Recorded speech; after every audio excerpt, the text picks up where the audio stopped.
بێت من ئێستا هاتوومەتە لای هونەرمەند و نووسەرێکی دیاری کورد کە ساڵانێکی زۆرە خزمەتێکی بەرچاوی بە هونەر و ئەدەبی کوردی کردووە ئەویش یاسین قادر بەرزنجیە ئەمڕۆ دەمانێت گفتوگۆیەکی شیرینی لەگەڵدا ئەنجام بدەین ئێستا هاتوین بۆ ماڵیان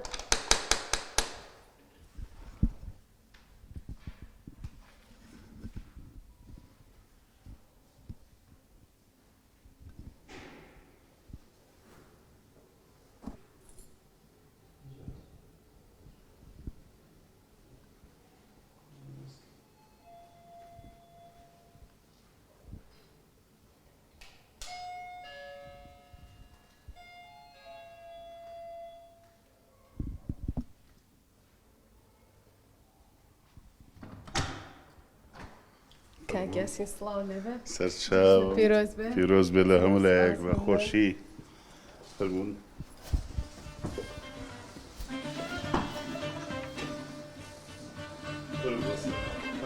زۆر سپاس چاوەکان خۆش بێ زۆر سپاس زۆر سپاس کاگیاسین چۆنی تەندروستی چۆنە باشم لەخوا بەزێ بێ خراپ نیم بە هیوان باش بیت ئینشاءڵڵا سەرەتا با لەوە دەست پێ بکەم بزانم چیت هەیە بۆ جەژنی ڕەمەزان وەڵا جەژن وەک نەریتێکی کللتورێکی کۆمەڵایەتی وایینی لە کوردستانە تایبەتمەندی خۆی هەبوو و هەمیشە هەروە بووە بەڵام ئەبێ لە سەرتاوە بڵێم ئەم جەژنە بۆ من زۆر زۆر مای دڵتەنگی بوو لەبەرەوەیەکە لە هاوڕێ هەر نزیەکانی ژیانم مامۆستا ئەحمەد محەممەد ئابلاخی چەند ڕۆژێ لەمەوە پێش بە کۆرۆنا وفاتی کرد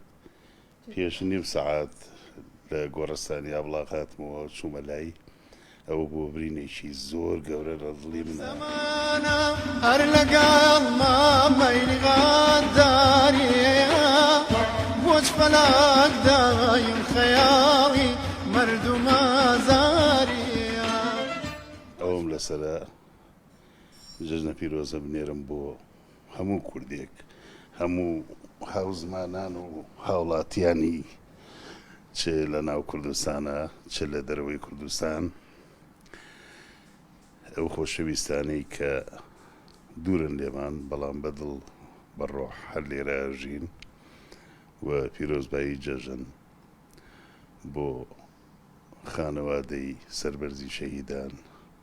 بە تایبەت ئەو چەند شەهیدەی لەم ڕۆژانەی دواییدا بەدەستی تاریک پەروەران و خوێڕێژان و دوژمنانی مرۆڤایەتی بەدەستی داعش لە ناوبران و شەهید بوون هیوای ئارامی بۆ نەوە و کەس و کار و خێزانیان نەخوازم بەداخەوە بۆ کاک ئەحمەد ئەسەفێکی گەورەیە و جێگەی بەهەشت بێت و خۆی گەورە سەبووری هەموو لایەک بات بابزانین ئەم جەژنە بۆ مسلمانان چۆنە بێ لە کاتێکە ئەزانین چەند ڕۆژێکە لە فەڵەستین تونند و تیژێکی زۆر بەرامبەر مسلمانان دەکرێت ئایا ئەم جەژنە ئەبێتە مای خێر و بەرەکەت بۆ مسلمانان و گۆڕانکاری بەسەر دنیا کێشەی فەلەستین کێشەیەکی هەنووکەی و تازە نییە کێشەیەکی دەیان ساڵ لەمەوە بەرە لەو بڕوایم تا نەخشەی سیاسی جیهان بەو جۆرە بێ تا ئیمپریالیزمی جیهانی و زایۆنیزم بربەرەکانی خاوەن مافەکانی خەڵکی فەلەستین بکەن ئەو کێشەیە ئەرەمێنێتەوە بەڵێ ئاگادارم چه فەلەستینیەکان چه ئیسرائیلیەکان موشکبارانی یەکتریان کردووە خوێن ڕژاوە بڕوا ناکەم جەژن ببێتە مای ساڕێژی ئەو زامە قوڵە چونکە برینێکە بەردەوام خوێنی لێ چۆڕێ گەلی فەلەستینیش گەلی عەرەبی فەلەستینیش وەکو کوردی دابەشکرا و کوردی ستەم لێکرا و کوردی خێر لە خۆ نەدی و تا ئەم ساتێ قسەی تیاکەین بە درێژایی مێژوو ئەوانیش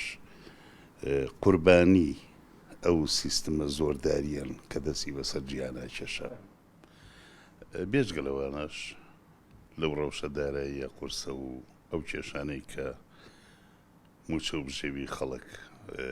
ڕەنگیایە و لە کوردستانە ئەم بەڵایی نەخۆشی کۆرۆنا ئەم بەڵا جیهانیە کە پەڕیەوە بۆ کوردستانی خۆمان ئەمەش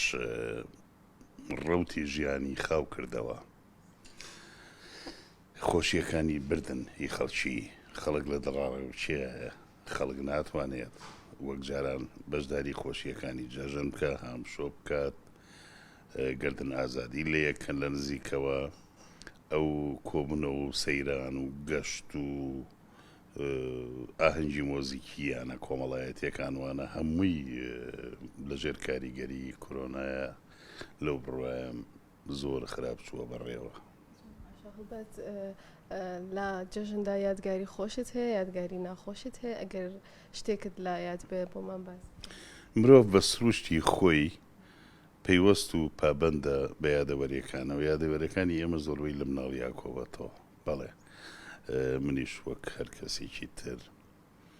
بەر لەوەی بچمە دنیای هونەر و کاری نووسین و ڕۆژنامەوانی و میدیا و ئەمانە بە مناڵی ئەو پەڕی خۆشحاڵە بووم کە جەژنە هات لەگەڵ برا خۆشەویستەکانم و خوشکە ئازیزەکەمە لە ژێر سەیوانی ماڵێکی پڕ لە مێرە، بە تایبەت دایکی خوا لێ خۆش بوومان جەژنەکەی لێ کردین بە هەموو شادیەک، هەموو شتێکمان لە بیرە کرد. ئەنجا جەژنیش بە دوای ڕەمەزان هات، زۆربەی خێزانەکان بە ڕۆژوو بوون، واتە حەوانەوەی کتیا بوو، قوتابخانەمان نەبوو، خوێندنگا نەبوو، پشوو بوو، لەبەرەوە ئەو پەڕی چێژبەخشین لە جەژنا هەبوو. ئەچوون یاریمانەکرێ ماڵمە لەگەڵی سابوونکەران و لەگەڵ هاوڕێکانمە ئەچوین بۆ کۆمەڵی یاری کە لە جەژنەکانە هەبوو، جلی جوان لەبەرەکراوە، پێڵاوی جوان و جەژنانەیانەیە بەڕاستی بە تایبەت من جەژنانم لە خاڵی خۆشەویستم بەڕێز کاک فاروقی مەلا موستەفا وەرەگرت تا ئەم دواییە شەر گەورەش بووم بە پیاوێک و بووم بە باوک و بووم بە باپیر و ئەو جەژنانەی هەر بە خۆشی مناڵیەوە لێ نەبڕیم. برا گەورەکەم کاک سەروەر جەژنانەیە داینێ ئەفسەر بوو، ئەو پێشیان هاتەوەن گەورەترە و چووە وەزیفەوە. ئەمانە هەموو تام و بۆی خۆی هەبوو. من ئێستا نایبێنم بەڕاستی ئەو خۆشیانە، نازانم لەگەڵ مناڵیە ئەپێچرێتەوە گەورە بوون و تەمەنکاڵ یەکاتەوەیان ئەم کێشانەی لەم وڵاتەی خۆمانە هەیە بۆ تەمای کاڵکردنەوەیان. هیوادارم خەڵکی بەختەوەر بێت، ڕەوشی ئاوری و کۆمەڵایەتی و سیاسی ئەم وڵاتە باشتر بێ، بۆی هەر نەبێ نەوەکانمان و مناڵ و جگەرگۆشەکانمان چێژ لە جەژن ببینن، ئەو پەڕی چێژ وەرگرتن.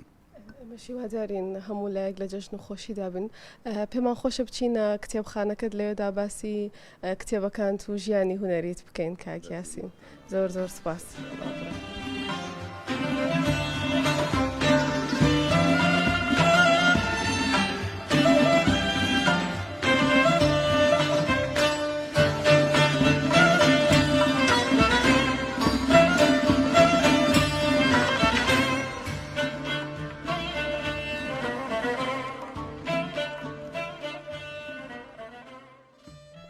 یاسین لەگەڵ کاری هونەریدا چۆنین؟ وەک دەبینین ماوەیەکی زۆرە لە شاشە دوورکەوتیدەتەوە، کارەکەی چییە؟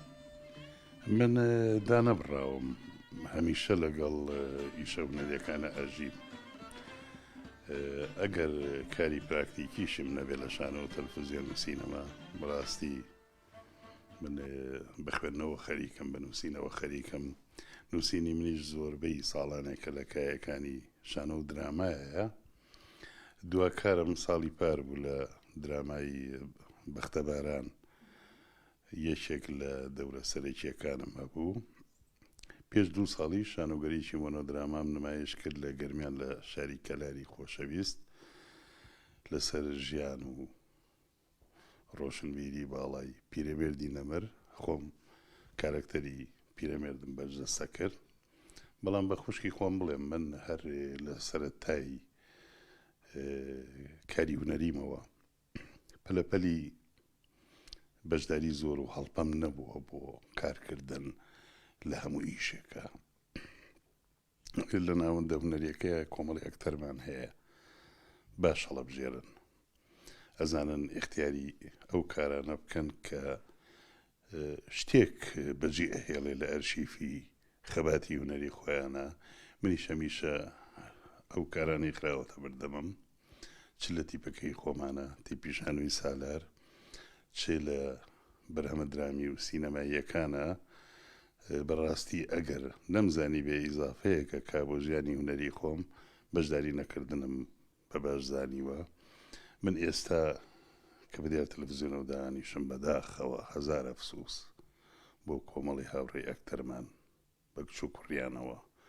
توانا و بەخششی زۆر باشیان هەبووە لە کارەکانی پێشویانە بەڵام ئێستا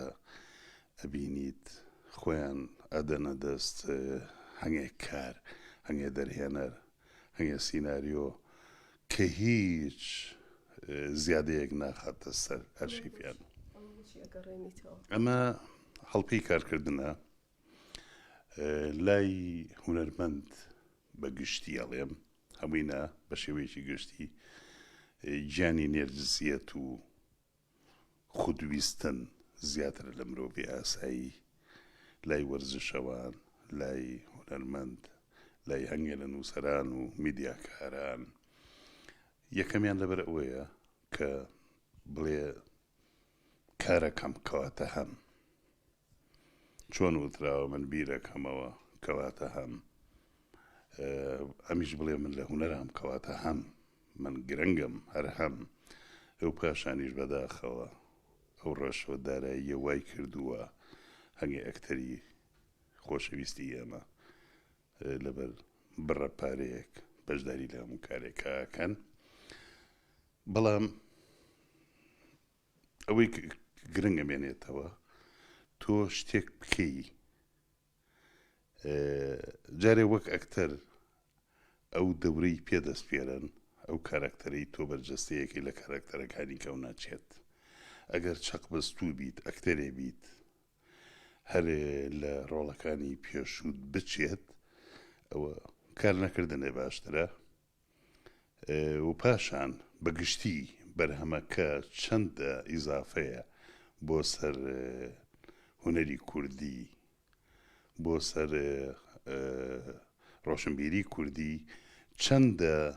چاو و هەست و چێژوەرگرتنی بینەران سوودی لێ بینن ئەبێ بیر لەوانە بکەینەوە یاسین ئەگەر باسی ژیانی هونەریت بکەین لە کێوە دەستت بەکاری هونەری کردووە گەر لە یادت بێت بەشداری چەند شان و دراما و فیلم کردووە جا ئەمە مشکلەیە تەمەن ئاشکرایەکەی تۆ دەمێکە 49 ساڵی ڕەبەقە من چوومەتە ئەو ماڵە جوانەی شانەوە ساڵی 1970 یەکەم کارم بوو بیری کورد پەروەر لە قۆناغی ناوەندیا بووم خۆشم نووسی بووم دەوری سەرکیشم بینی پاشانی تر چوومە تەلەڤیزیۆنەوە 73 پاشان کۆمەڵێ بەرهەمی تر هات بە دوایە لە کۆمەڵی نەروێژەی کوردی بەشدار بووم ئەنداموم پاشان شەرەفی ئەندامەتیم لە تیپ پێشڕەوی شانۆی کوردی وەرگرت کە تیپێکی زۆر بەناوبەنگ بوو نەک لە کوردستان لە سەر ئاستی عێراق و پاشانیش تیپی شانووی سالارمان دامەزان لە 84 و لە زۆربەی بەرهەمەکانی تیپەکەیە بەشدار بووم بێژگە لەوەش کە هەمیشە شەرەفی ئەوە ئەندامەتی هاوڕێکانم ئەندامانی تیپ یان سەرۆک یان سکرتێر یان بەڕێوەبەری هونەری تیپەکە بووم ئەمە وەک ئەکتەری بەرهەمەکان زۆرن زیاد لە 100 بەرهەم بەشداریم کردووە وەدەیان بەرهەمی نواندنی ڕادیۆییم هەیە لە ڕادیۆی کوردی بەغا پێشتر و پاشان لە ڕادیۆی نەواوە کۆمەڵەیە بەرهەمم بڵاو بۆەوە کە لە کتێبێکە هەن بەداوی مەرجی وەنەوشە چیرۆکانەکە خۆم نووسی و من بێ لە کاری ئەکتەری من لە ڕۆژنامەوانی هونەریە کارم کردووە سەرنووسەری گۆڤاری شاکار بووم کە سندیکای هونەرمەندانی کوردستان دەریە کرد بەڕێوەبەری نووسینی گۆڤاری شانۆ بووم کە تیپەکەمان تیپی شانووی سالار دەریە کرد بەداخەوە هەردووکیان لەبەر بڕینی بولجەکانیان ڕاگیراون بەڵام لەگەڵ باشبوونی و ڕۆشی داراییە ئومێدمان وایە بخرێنەوە بەردەست. ئەو ژمارەی کەوتم ڕەنگە لە 100 تێپەڕی بێ، شانازم توانیومە ڕۆڵی جیاجیا ببینم. ماشەڵڵا کاک یاسین زۆر بە ئەزمموی لەسەر جەمبوارەکاندا پێم وابێت لەگەڵ ئەوەشدا نووسەرێکی زۆر باشیت،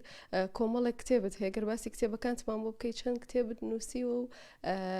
کتێبیش وەردەگێڕیت، چەند کتێبیشت وەرگێڕاوە؟ من تا ئێستا 36 کتێبم چاپ کراوە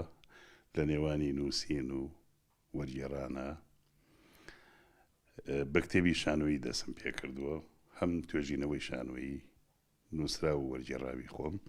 هەم تێکستی شانۆیی کە نووسی من و وەرم گێڕاون. بێ لە کتێبی شانۆیی من کتێبی ڕۆژنامەوانیم زۆرە، ئەو ژانرە گرنگەی کە کارم تیا کردەوە کاری ڕۆژنامەوانی. و بێ لەوانە من چەند کتێبم هەیە لە بواری زانستی کتێبخانە و زانیاریەکانە بە حکمێەوەی کارمەندی دێرینی کتێبخانەی گشتی سلێمانی بوو. لەو بوارەیە ئەزمونێکی زۆرم هەبووە و چەند کۆمەڵە چیرۆکیشم بۆ مناڵان چاپ کردووە. ئەمەی لە یادم بێ ئەمانە کتێبەکانی منن. هیوادارم بتوانم هەر هەمویان لە 3 بەرگا وەک کۆبەرهەمی خۆم بە 3 بەشی جیا بیان خەمە کتێبخانەی کوردی و پێشکەشی ئەو خوێنەرانەی بکەم کە ڕێ نەکەوتووە کتێبی منیان لا هەبێت. کاک یاسین لە کۆتاییدا هیچ شتێک ماوە مەژی پێ بکەیت؟ من چەند ڕسەیەکی کورتم ماوە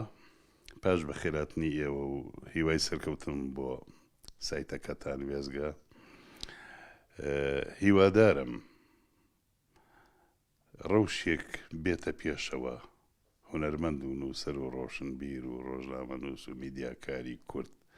بتوانن نەخشی جوانتر بنەخشێنن، دلوشاوە بێ بەرهەمیان. و ئەم پرسیارانەی بەڕێزت وەڵامەکانی نەبنە ئەوەی کە من هەموو شتێکم کردبێنە خێر ڕێگایەکی دوور و درێژە. جوانترین قسە کە بۆ سەلماندنی ئەم بیر و ڕایە بێڵێم، ئێمەی هونەرمەندان نووسەران دەبێ هەمیشە خاکە ڕابین، هەمیشە لە خۆ بردوو بین، هەمیشە سادە و ساکار بین، هەمیشە و هەمیشە پچووکی میلەتی خۆمان بین،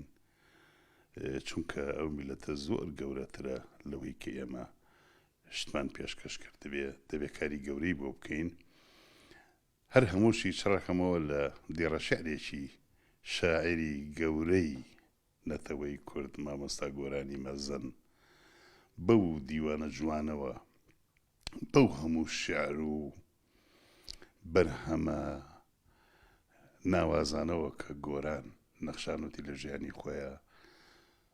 ئەم هێندە ساکار و خاکەڕا بووە، هێندە سادە بووە، هێندە خۆبە کەمزان بووە. بەو گەورەیە و تۆتی بنووسە، بپرسە، مەترسە، چەندێ ڕێشاری جوانێ بەسە. زۆر سپاس کاک یاسین، سپاس بۆ میواندارەکەت، هەمیشە لە شادی و خۆشی دابێت. بەڵێ ئازیزان، ئەمەی بینیتان بەشێکی کەم لە کار و چالاکیەکانی ژیانی هونەری و نووسینی کاک یاسین قادر بەرزنجیە. دووبارە جەژنتان پیرۆز بێت و بمێنن بە شادی. بۆچ فەلاک دایم خەیاڵی مردم ئازاریە، بۆچ فەلاک دایم خەیاڵی مردم ئازاریە.